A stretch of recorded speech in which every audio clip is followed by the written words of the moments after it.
Hello, this is the Smiling Conscious Traveler podcast. I'm Ottmar Braunecker from Austria, and my guest today is Silvan Harper from Victoria, Canada, which is close to Vancouver. The majority of his life, Silvan would have labeled himself an athlete, and now he's leaving behind his belief of who he is as he explores the infinite possibilities in life. Welcome, Silvan, to my show. Oh, thank you, Otmar. I appreciate you having me, my friend. So, for the audio podcast listeners, they can't see that we are with our kids now today, but in the video you will be able to see it. And yeah, that's perfectly fine because there's a lot of people with kids, obviously also who produce podcasts. So that leads me actually to my first question.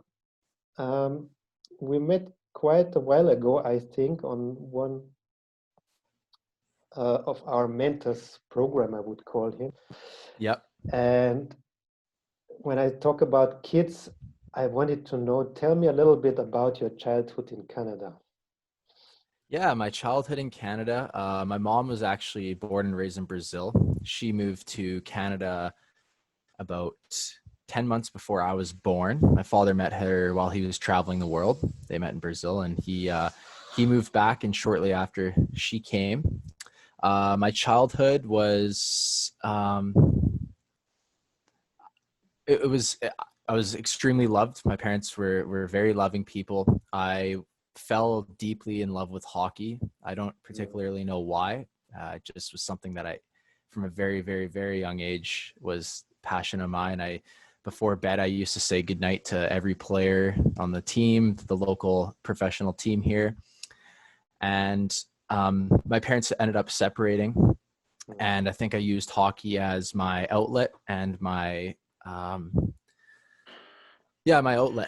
way of expressing myself. And I definitely identified myself as a hockey player and an athlete. And from there, it was, I think, like a lot of kids in North America, at least, I spent the majority of my time with my mom. I saw my dad every second weekend. And it was just mostly hockey, honestly. Like everything I'd wanted to do, everything I eat, sleep, hockey. It was that. And I'm sure for you guys over there, it's soccer, similar to how some people grow up. But for me, it was hockey. And my childhood was a little hectic at times. There was definitely traumatic moments that I think shaped me and who I was and the way I acted. And I'm starting to see that, feel that, and dissolve that as I'm progressing through my life.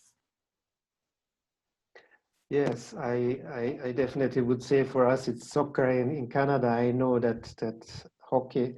I mean, you were talking about ice hockey, I guess. Yes, yeah, ice Because hockey, yeah. obviously Canada is into Yeah, ice hockey. yeah. There is the field hockey, but it's not as Yeah, big as the ice hockey here. yes.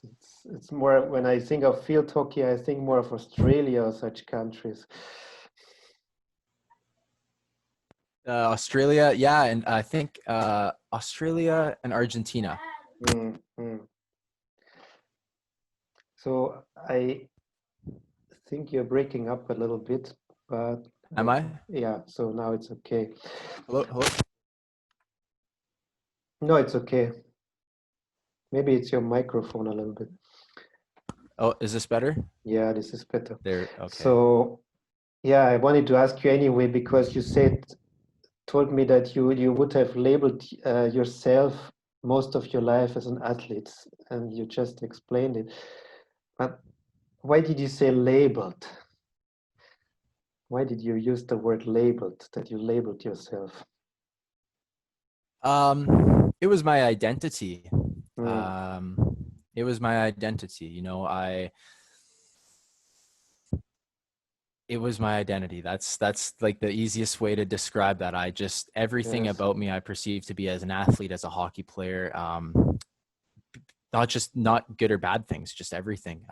Team. I was very team oriented. I was a very Yes. good communicator because of that. Leadership skills get built up because of that.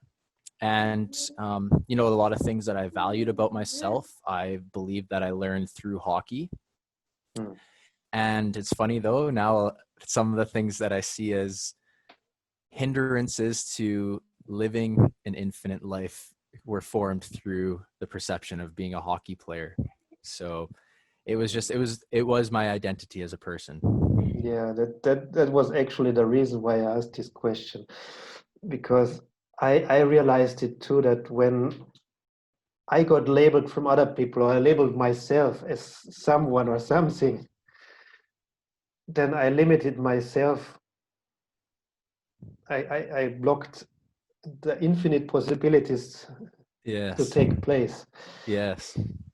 Absolutely. And if I would talk about labels, I would say I was labeled half of my life as a technician or as an engineer. And I think each of us, we are so much more than that.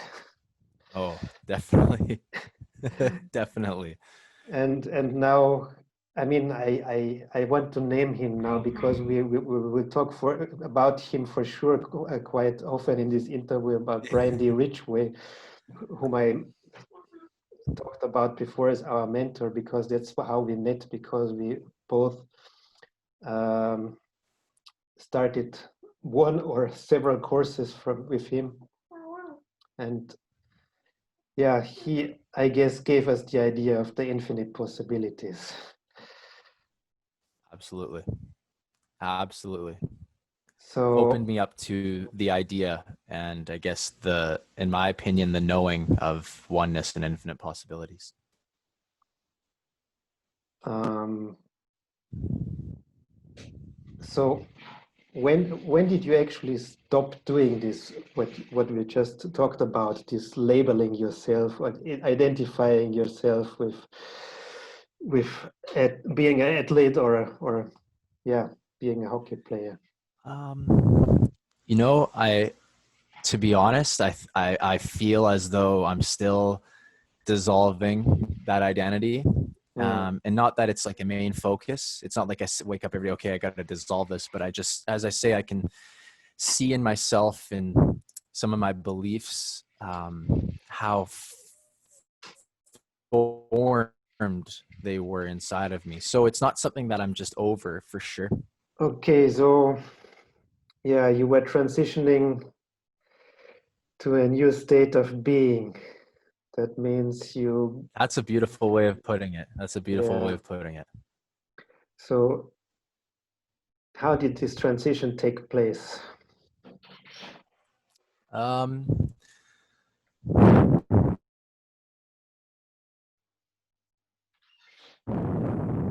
I would say the transition took place when I did stop playing hockey. I was working, and I would use to be truthful, I would use the opportunities on the weekends to. I was young. I was 22, 23, living with two of my best friends. We were drinking, partying, and it wasn't out of a place of happiness, that's for sure. It was definitely out of a place of, for me, extreme pain and sadness, and it was just a great way to suppress those feelings. And I guess one could say, like, I was good at having fun drinking and whatnot with my friends, so it felt like I wasn't causing any harm to myself if I didn't really think about it. But now looking back, I know what I was doing. And I had an experience using LSD, and Mm. it changed my life forever. Mm. I left the reality that I experienced and I was experiencing, and I just experienced infinite possibilities. Now I know what I would label it. I perceived my body to be the world and the universe, and it was like I was seeing from way above where I was. I reconnected with my biological mom, who I actually didn't have much of a relationship with at all between the ages of 12 or 13 to about 25. But in that experience, her being was there, and I was able to reconnect with her, to connect with her again, and to feel that love. And my father, his being was there, and I held a lot of guilt to myself because I was using drugs, and he was very open about his experience in life. And not to obviously want me to do it, but to try and show me, hey, don't go down this path. So I held a lot of guilt, and I was very mad at myself and upset that I put myself into this hole in this life that I didn't know how I really got there, and I felt like I didn't know who to talk to about it.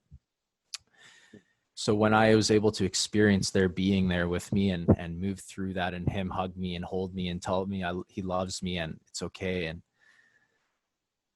I just, when I came back to in a hospital bed because I got arrested because I acted like a bit of an idiot in this reality, Wow. I came back to, and I just felt this feeling of love that continued through that experience, that my heart, or I don't know, everything, just love, infinite love. I felt like I felt like I was able to open up the guilt I was carrying in myself to them, even though they weren't there. I guess they wouldn't say they were there, but they were to me. And it just opened me up to a new reality. I started questioning things. I was like, if that happened and it wasn't made up, I don't care what anyone says, it was as real as this is right now. So if it just, I had this feeling of there's way more out there. There's more out there than I ever knew. And it was kind of exciting because as a kid, I had this feeling of, I felt like there's more. I felt like there's this untapped potential inside of me and all around me, but I didn't know what it was or how to even look for it. So it kind of felt like I got a glimpse into what I was curious about my entire life. So that's really what started my, I guess you would say, awakening experience, or my experience of living and moving beyond the physical realm and reality. I would say that's how it started. That's an amazing story. I mean, thank you. this there's not many people whom I know that really had experiences with this drug LSD, and I heard a lot of it, but never really firsthand, like from you now. And Yeah. it's really left me in awe now. It left me with a lot of emotions. Yeah, I just felt it when you told your story. Oh, thank you. So I perceive that, I guess people would call it a drug. I can see how it could save lives, to be honest with you. After that moment, I felt no desire to use the drugs I was using at that time ever again. My desire to drink dramatically decreased.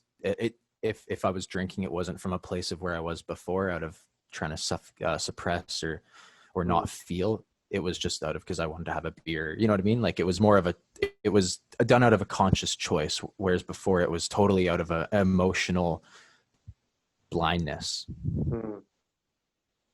yeah, I just wanted to say it can be a drug, but it can be also medicine, actually. Yeah. For me, And that was my experience. yeah, I mean, in the English language, the word drug, it has two meanings, actually. It's more like Oh, a really? cure, or I think it's like that, because English is actually not my first language. And as I understand it, is a drug can be something like which tears you down, but it can be also something which lifts you up, which makes you feel better. That's That's how I true. understand it, actually. It's double-sided almost. Mm. And it's actually with every kind of, yeah, let's call it medicine or herb. If you Yeah. take too much, it can have an adverse effect. Yeah. And if you take the right dose, it can make you fly.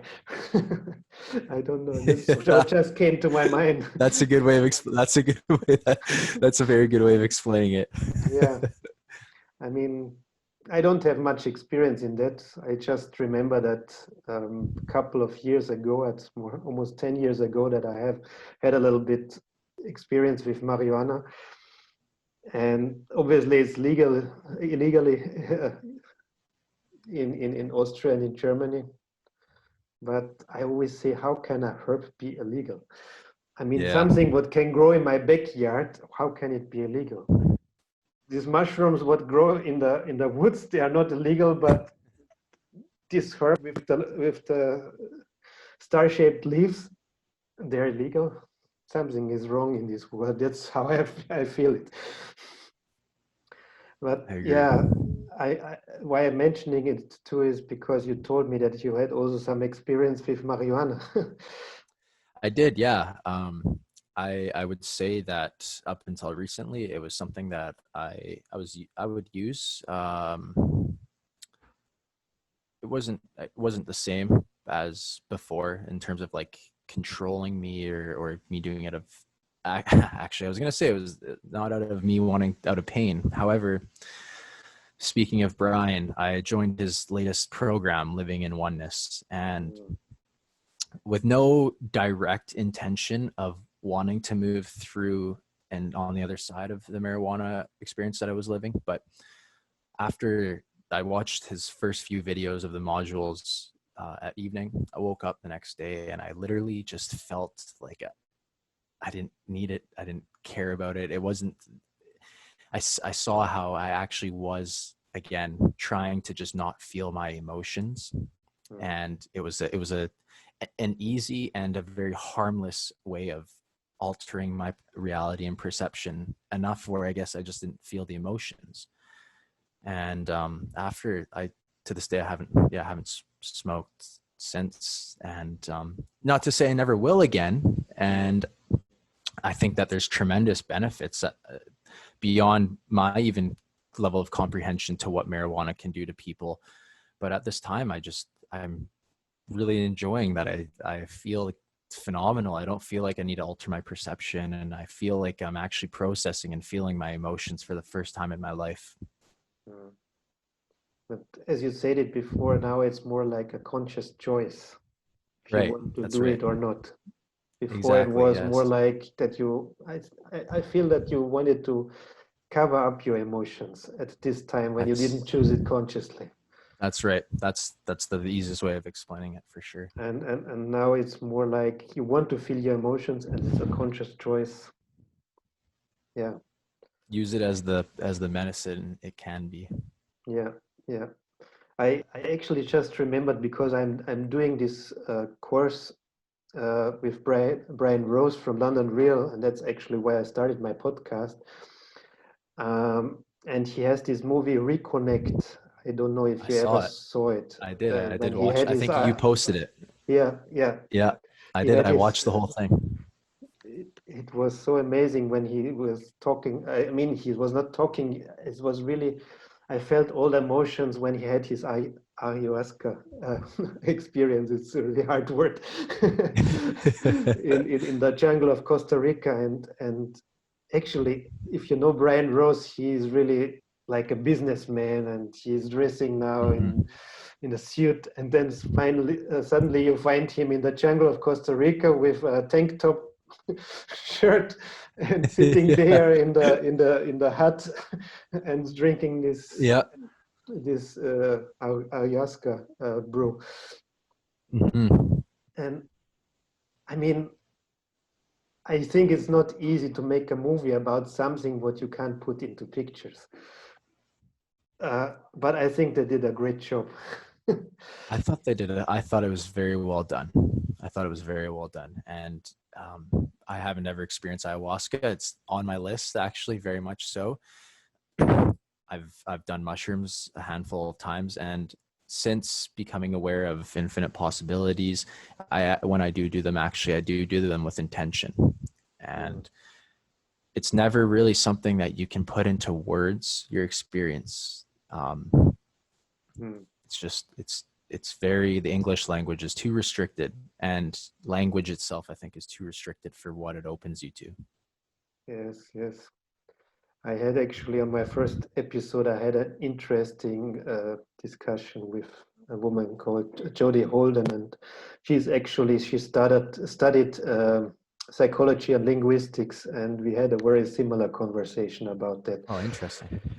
That it's actually, yeah, as you said, not only the English language by itself, Language. it's so limited that, yeah, most of the time it's the only way how we can express our feelings or how we can talk to each other. But I think there's so much more possibilities to communicate with each other than with just words.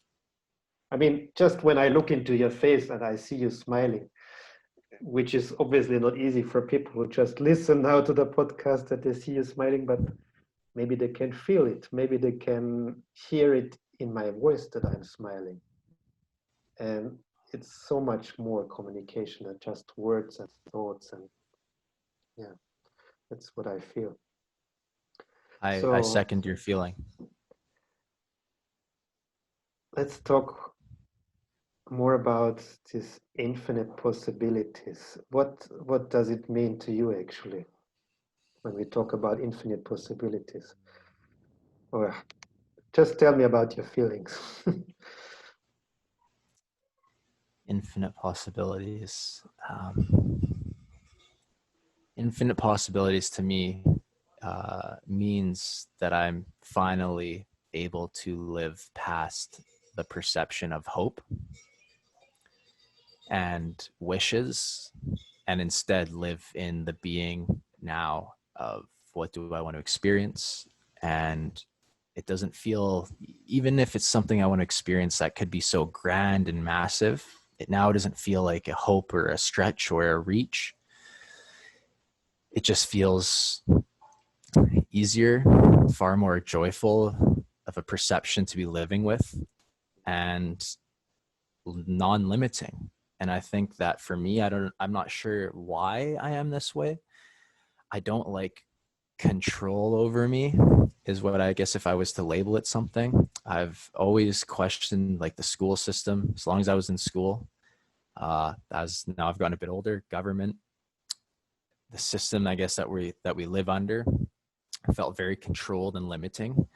And now I can see why it is that way, and also be extremely grateful that I can see beyond the system and the limitations. So I guess that's how I would label infinite possibilities. Yeah, that is a beautiful thing actually, that you also can see now that there's so much more than these systems what most of us grew up in.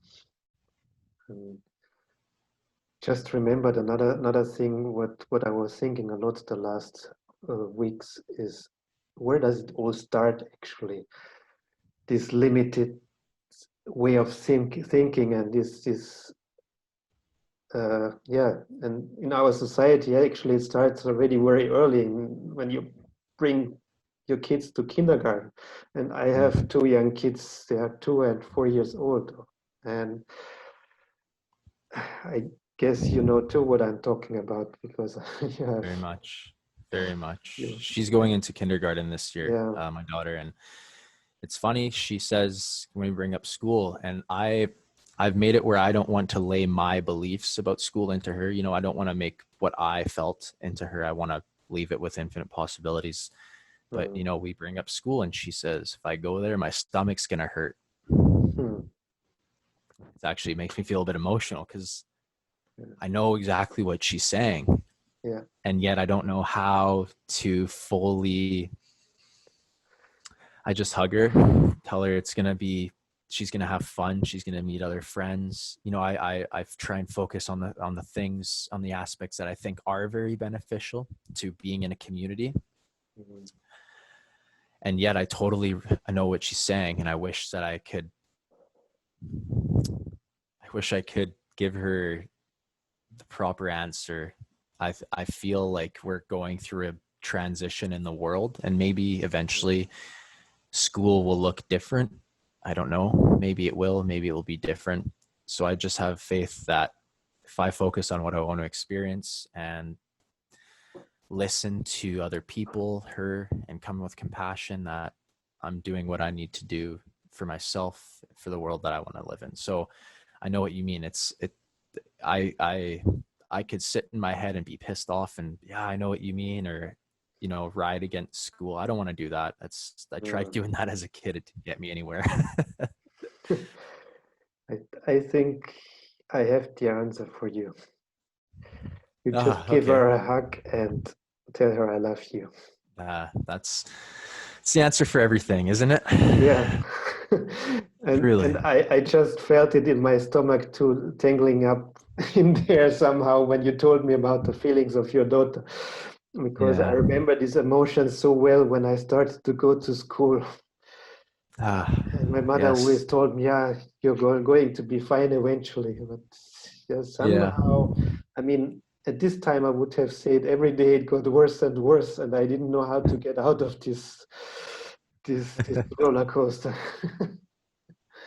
And at the same time, now with this knowledge, what I got through Brian D. Ridgway, I say it was perfectly fine the way it was. And it was just part of the whole game. Yes. And somehow it brings me to my next question because I have some kind of tool in mind what Brian uses all the time. And it goes somehow like that. Why is it okay anyway Mm. that I went to school in this system? And why is it okay that I let it happen, that I feel these emotions? And I think you know by now already what I'm talking about. And lately it's I think everyone's favorite topic in Brian Ridgway's circle, like quantum questions, he calls it. Yes. And it's not that we are looking for an answer for these questions. It's more like, how does it feel when I ask these questions? What do I prefer to experience actually? That is, and that I don't answer it with my mind. But I just let myself feel what comes up when I ask these questions.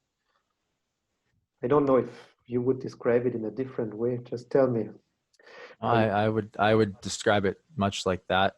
Um, Quantum questions. I you know I love that it's labeled quantum questions because it quantifies it and it just sounds so Mm. sophisticated. And I literally might be quoting him because I've watched so much of his, so I might have just quoted something he said. The reason I say it is because I feel that every question is a quantum question, Mm. and I feel that because I know how I used to be. I used to be able to, in my mind, construct and conceive and create all of these stories and complexities. And I thought I was smart because I could do it. I thought, wow, I have such a powerful brain. I can do all of this. And I see now how that was just me recreating all the things I didn't want because I was asking all these questions like, oh, why is this happening to me? And then I would go into like, oh, all the times it's ever happened to me. And I'd think about them again and I'd feel it again. But I never felt it. I would just bring the feeling up and like let it just sit there and bobble up in my brain. And then maybe I'd feel it in my body, but I wouldn't have blessed perception and see that it's perfect and that it, it's just perfect. The perception of anything just being bad for me was me recreating more of those things. Mm. Yeah, the perception. That is something what is, it is like I try to find the words. As I said, English is not my native language, but Yeah. sometimes I'm looking for the proper words. But it's like a thread through my life. And it's not just a word for me, this word perception. Because actually, some people might not know it that I'm at the moment still working at the TV station. And when I was 5 years old, like a little kid sitting in front of the TV, and I asked my mom, how does this picture get into this box here? And she explained me about the cameraman and how they produced the pictures with their cameras. And I asked thousands of questions about it. And at the end, I ended up at the TV station working there. Yeah. So, and now I know what perception or perspective, I could say it too, really means. Because just talking about a cameraman, he has his camera and he is aiming his camera towards what he wants to film. And that's actually what people who are also watching this podcast now um, will see then. Why I'm mentioning this all the time is because I have audio version and a video version and from my podcast. So sometimes people might see it, sometimes people might hear it. But what I want to say is that you can always get a different perspective, a different angle from anything in life. And if you want to know what I mean, then just look at the cameraman, what he's doing. He's just showing you this little piece of the so-called reality. And actually, this might be a good metaphor also for the infinite possibilities. That's what we are actually doing too when we say, oh, I can't do that. This is not possible. We're just looking at the situation from this perspective, from this angle, from this is our perception at the moment. Mm-hmm. The narrow lens, the lens of the eyes, instead of, I think you would maybe feel the same, as instead of the present infinite possibilities, where the lens is kind of more out here. And as I've kind of, and I don't know that it's correct, it's just kind of the way I've been describing awareness, is like you've got your lens and your light so focused, and as you expand your consciousness and your awareness, your lens and the light kind of pulls back, and you start to see way more things that were already there that you just weren't seeing because you were so focused here. And when you spoke about the TV and watching the TV, it actually made me feel how I grew up in a film house. My dad works in the film industry, and I've worked in the film industry for quite my life, for a large portion of my life as well. So film, watching movies was kind of me and him and my brother's thing when I'd see him every second weekend. And I would call him a very knowledgeable film person in terms of, what makes a good movie, writing, camera angles. So I picked up on all that. I would evaluate film from that angle at a very, very young age, like how the directing was, how the writing was, how the photography was. It was just how I perceived movies. And because I would go to sets and he'd tell me about these things, I would see how it was so made up and it was constructed and configured to look this way. And maybe that's, I just kind of hit me as maybe why I've questioned the deception of things for so long, because I saw that movies, which were such an integral part of my life and also society's life, was a deception. And then working in it, being part of it, where we literally block out the reality of the world, the city we're in, to make this reality. And I'm not making it a bad thing at all. It just kind of all hit me there, and how my perception of movies has actually probably been not controlling, but been a main part of how I've perceived my life. I mean, even if you talk about documentaries, it's still something what I see as a movie maker or as a documentary maker. Even though I call it reality, what I'm recording, but it's still my view on this topic. Yes. What I learned when you say, okay, I'm putting the camera here and I have this angle or that angle, and it's not only about the camera, it's actually also about the one who writes the script. And even for a documentary, usually you write the script, you have some questions when you interview someone, like I interview you now. It's my perspective on the things, or it's your perspective on the things. Yes. I mean, when someone asks me about reality or the truth, and I want to hear the truth, I said, yeah, I can tell you my truth, Yeah. but I can't tell you the truth. So actually, I always wanted to make documentaries, and especially nature documentaries like BBC and yeah, I realized that even this kind of documentaries are so scripted. Yes. so that it gives a nice story, that it looks more like a human story. They don't really show it like the animals perceive it. I mean, Exactly. it moved more and more in this direction that they showed it from the perspective from the animals. But in the beginning, when they started to make such kind of documentaries, it was more like, yeah, they are telling a story from a human perspective. And yeah, that's what I Now, wanted to say. That all my life I was always looking for, from which perspectives do I see this topic, no matter what I was talking about in my life.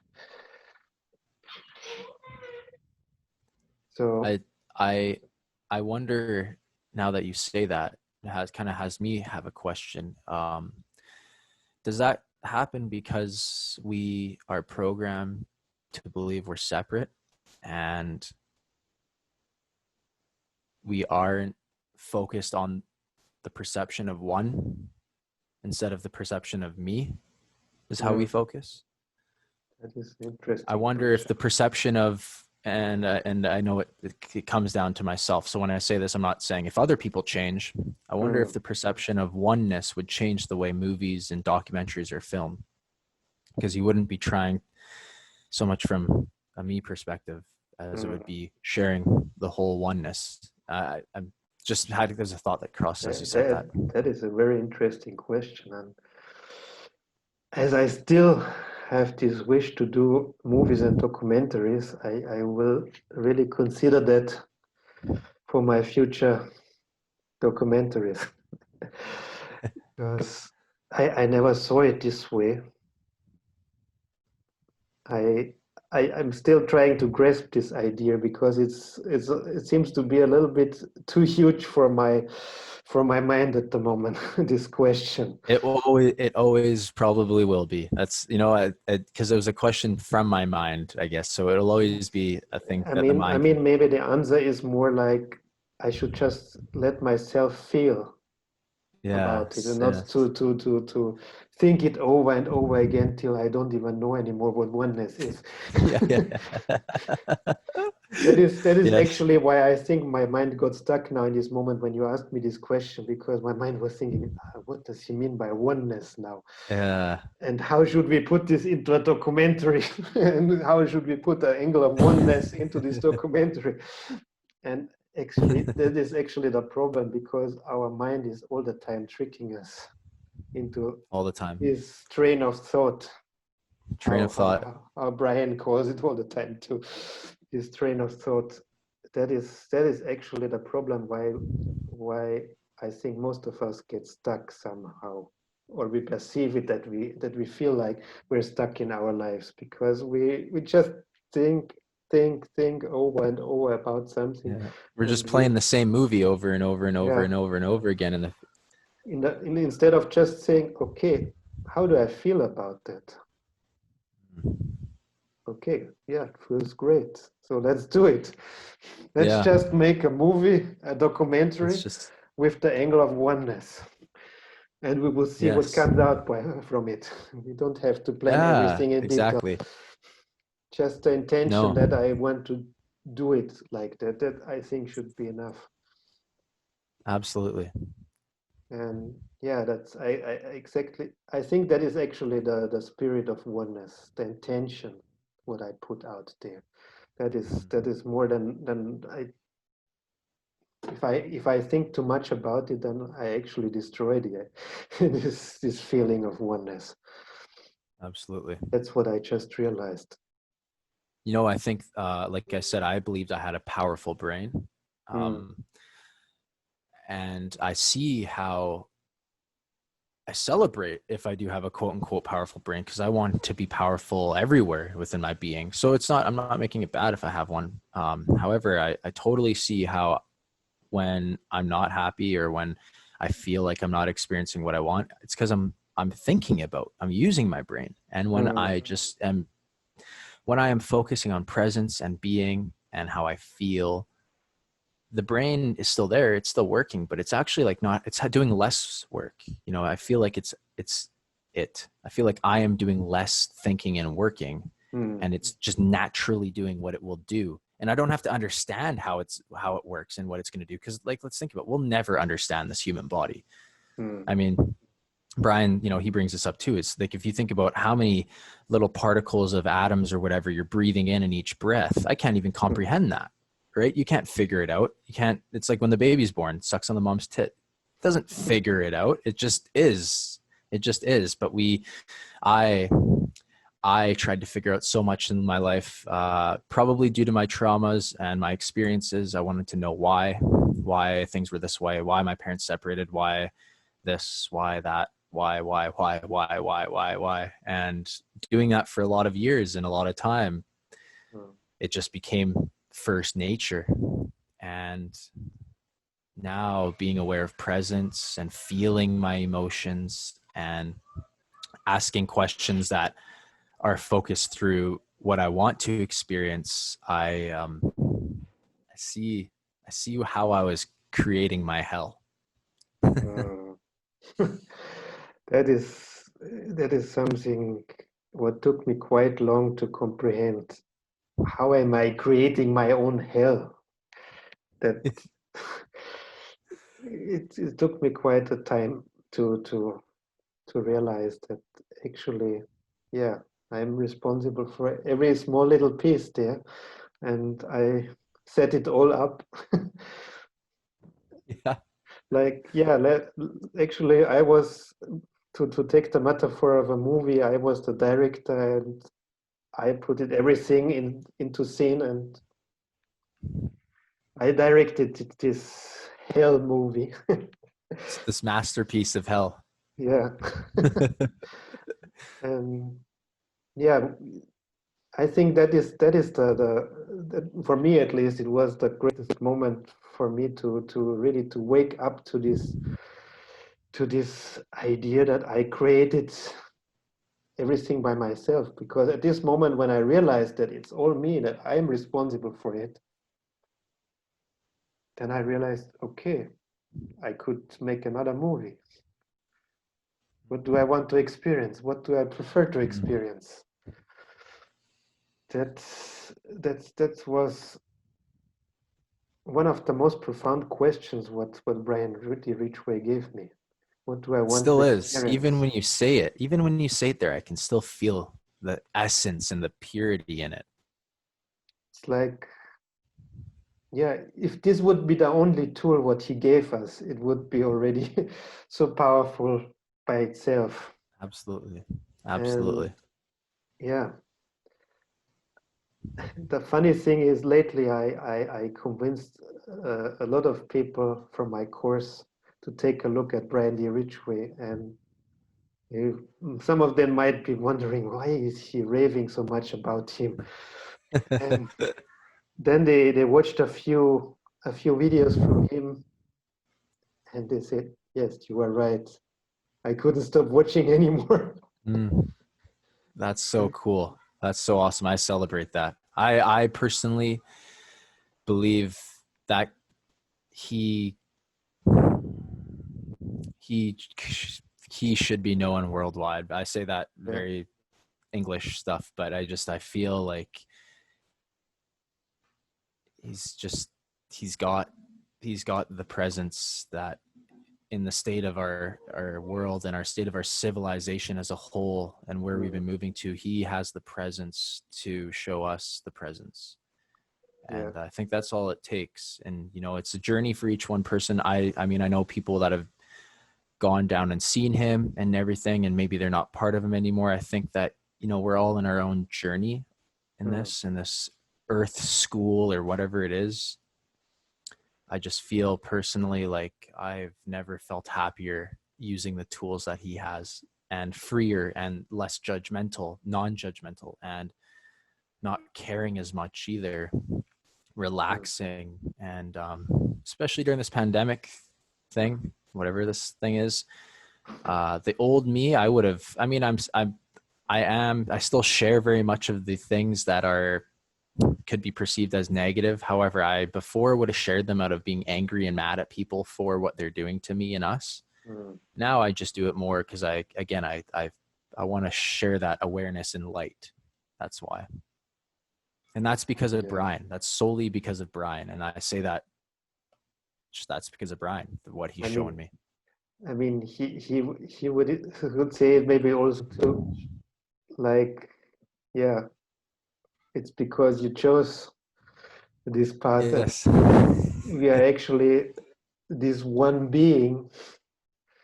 So it's you, it's me, it's Brian, It it's is. everyone in It's us. everyone. Absolutely. Absolutely. And yeah, I guess these people who are watching or listening to this podcast, most of them, they are awake already and aware of this.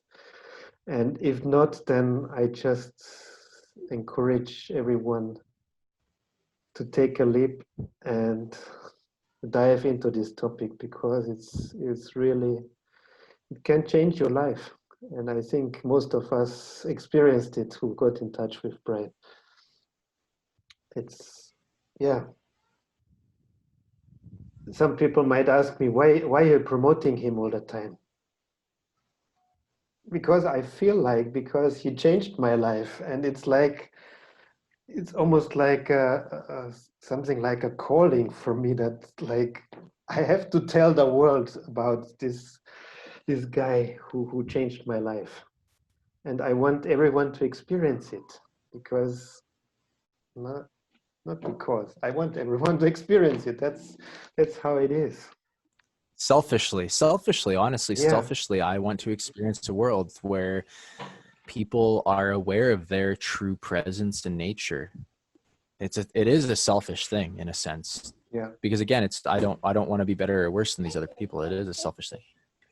I actually, as you say, selfishly, I actually described it in the introduction in my podcast.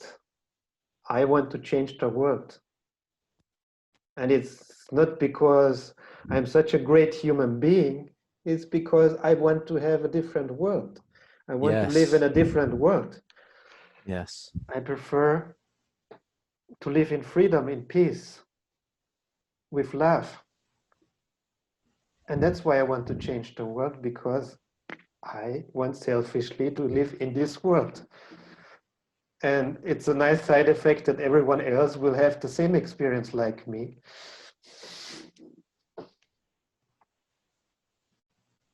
Are you still No. hearing me?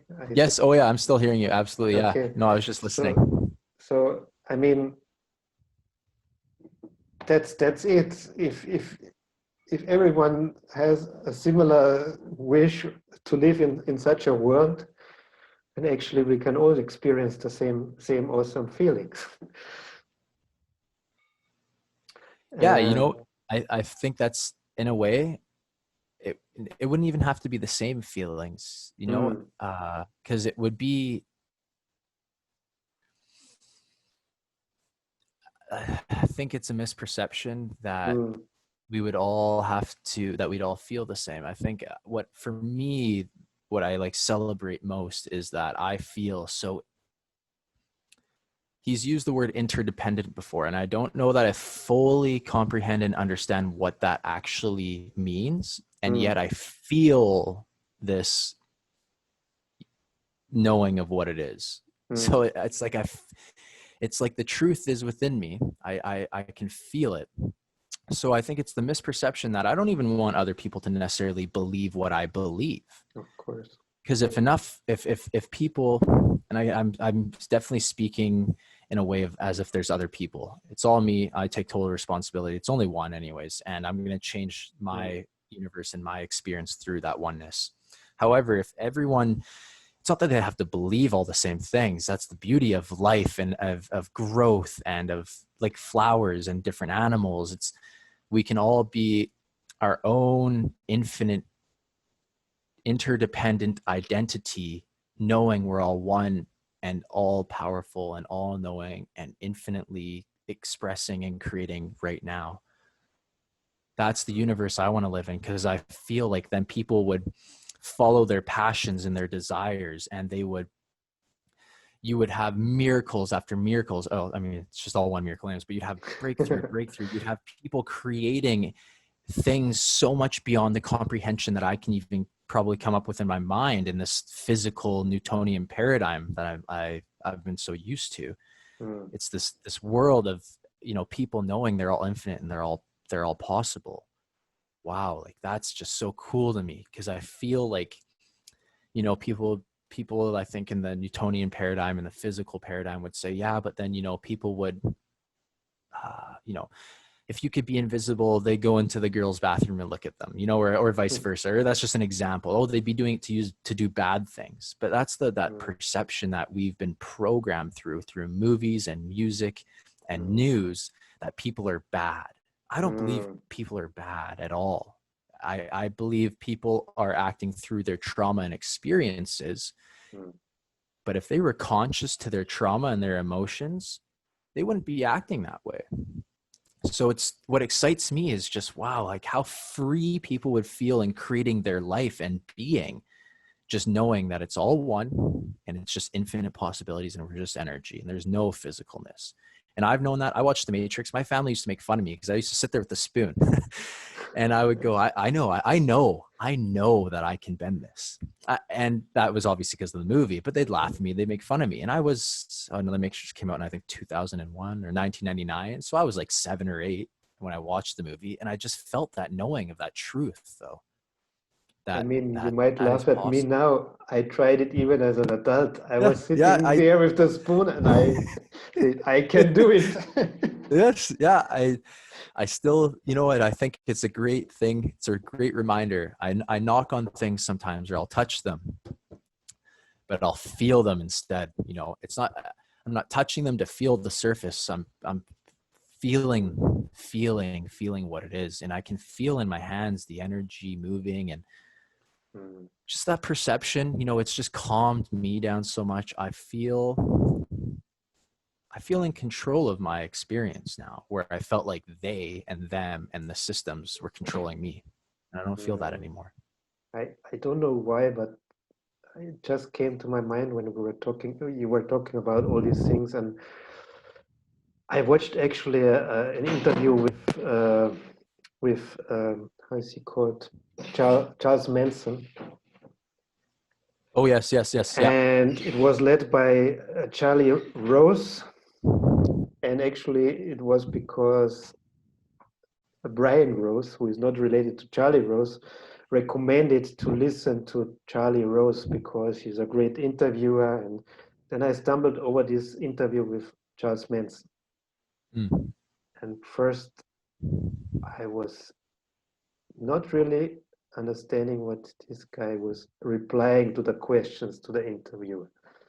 Mm-hmm. But the more I listened to him, the more it made sense what he said.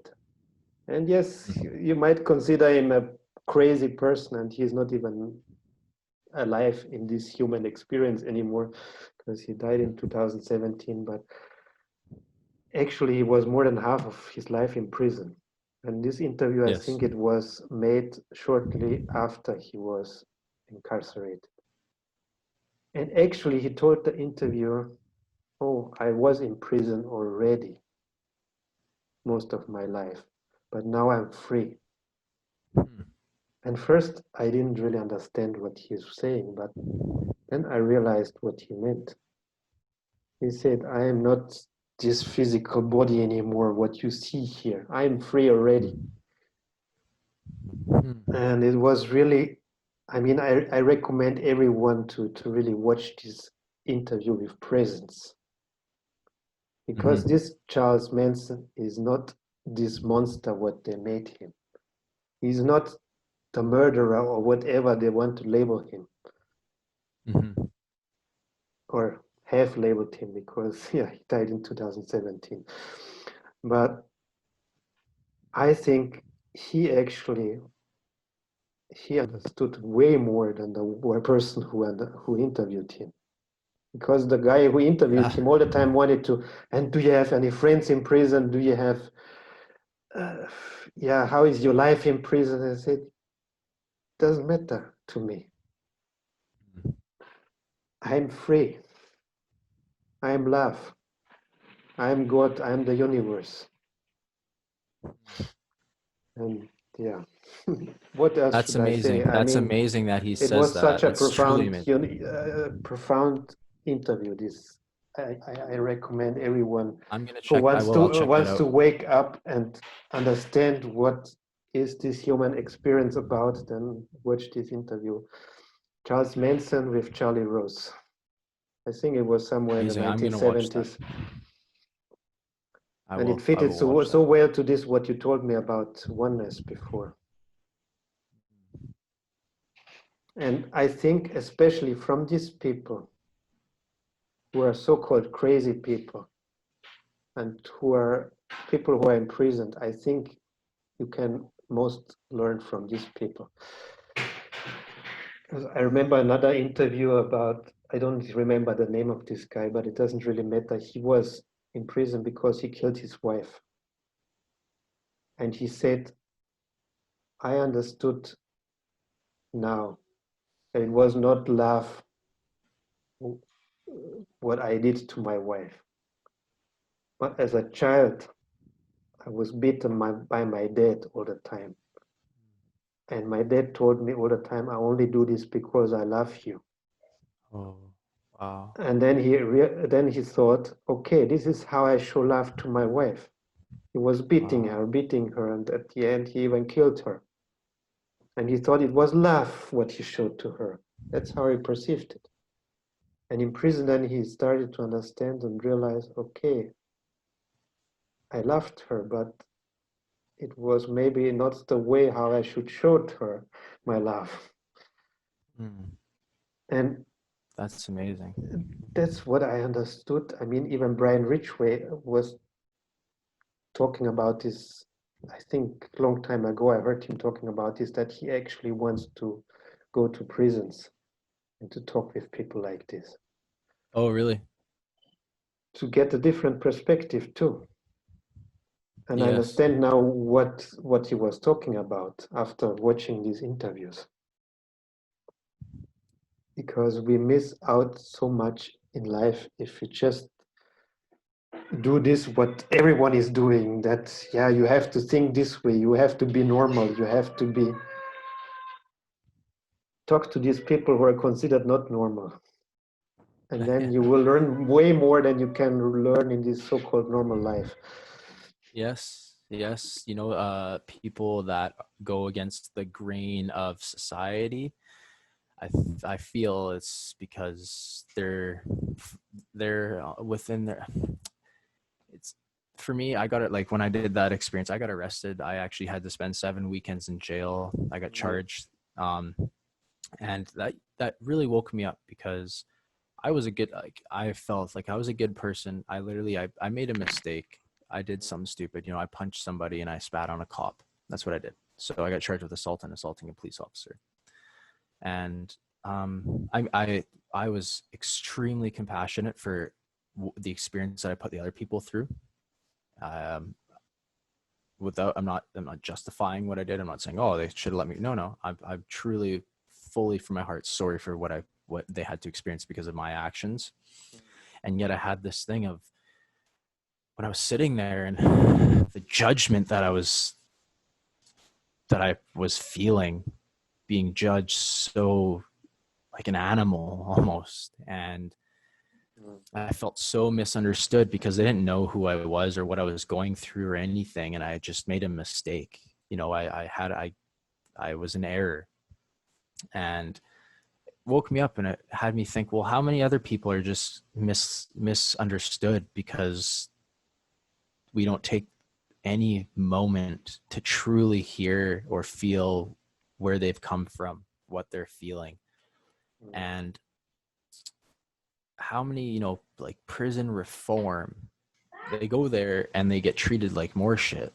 Like I was allowed to, like I had to stay in my cell the whole weekend except for 1 hour on Saturdays where we were allowed to go out and like watch TV.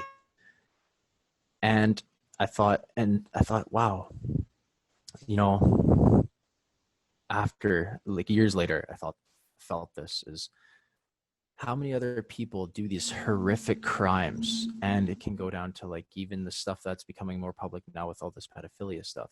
And how many of those people maybe were abused in their life as kids, and they believe that that's how life is, and that's what you do to people. And the manipulation that we endure as kids, we're so open and innocent that even horrible things, we don't know how to decipher. And then we grow up without pain and that trauma, and no one takes any time to be present to us, to feel it, to help move through it.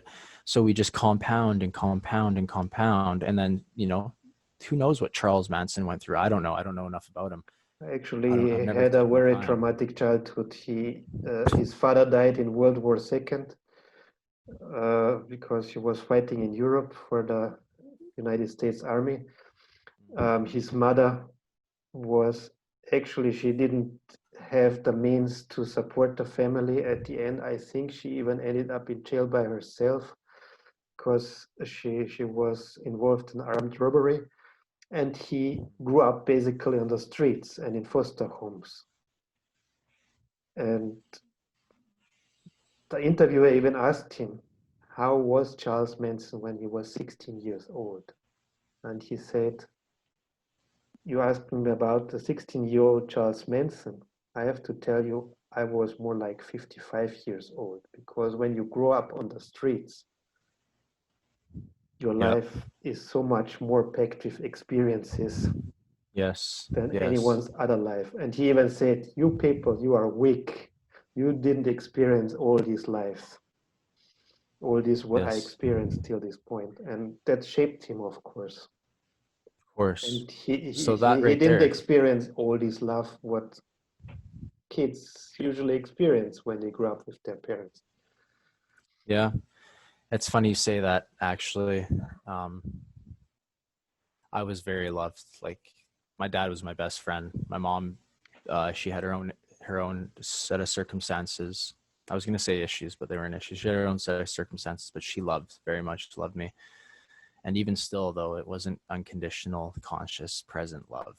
Mm. And that's the difference, I think, because that's what we are: presence, unconditional love. So when we get this distorted perception of love, and then when we watch movies, oh God, those don't help.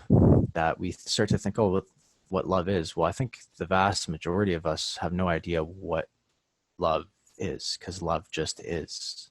Mm. And that's even myself to this moment right now. I'm still deepening and softening and seeing and realizing. I mean, just the other day, to be honest, I yelled at my daughter, and it was totally unconscious, and it Mm. was not present at all.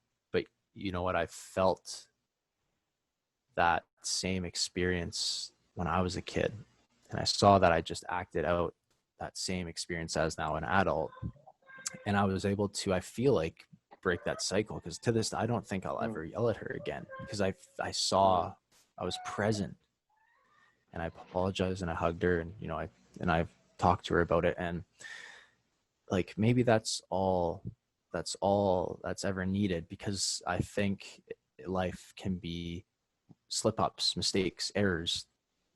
Pick up the bow, shoot it again. Like, I think it is Brian that talks about sin. To sin is to shoot your arrow, miss your target. So you can either grab a new arrow or go pick it up. And I feel like we're very programmed to be judgmental and hold people to what they've done, instead of just being present and loving and understanding, compassionate, forgiving.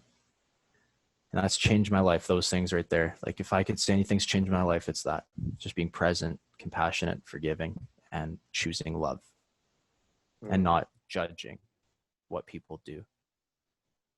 We're all just fucking fucked up, acting out of our own fucked upness until we realize that it's been perfect the whole time. Yeah. Because I can't look back at my life now and say, I wish this was different. I wish this was different. I love everything that happened for me, because I'm standing here being Mm. able to be present and experience this. Yeah, I just realized that this would be a perfect ending for a podcast today, with this love and presence. And I think I will keep it with that, because I want to that people feel this love and presence also after the podcast. And I really thank you that you had the time today to come together with me and have this interview. And actually, I think it was more like a conversation, and I loved it. And I hope that everyone who listens to it loves it too. You're actually cutting out there a bit, Otmar. Yeah. So I was saying that I really enjoyed it to have this conversation today with you, and I really want that everyone feels this love and presence. And that's why I said it's a perfect ending for our interview today. Let's just enjoy the I love and appreciate you presence. having me. And thank you so much that you took the time and have this conversation with me. Thank you, Otmar. I appreciate you giving me this opportunity. Any opportunity for me to feel my emotions, that little me inside of me, maybe I haven't been totally present to, and I feel like this is the way to do it. So thank you. Thank you too. I love you, my brother. I love you, Otmar. Okay. See you soon. See you soon.